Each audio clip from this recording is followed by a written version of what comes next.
তুই এখানে? কেমন লাগলো সারপ্রাইজটা বল? আরে সাবিরদা বললো যে কি জ্বর হয়েছে।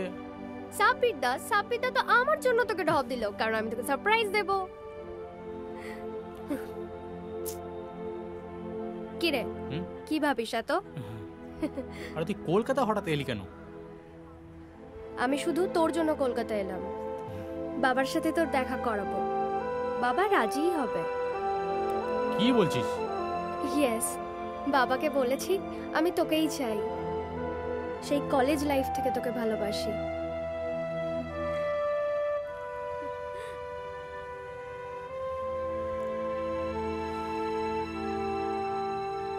পূজা, আমি অন্য কাউকে ভালোবাসি।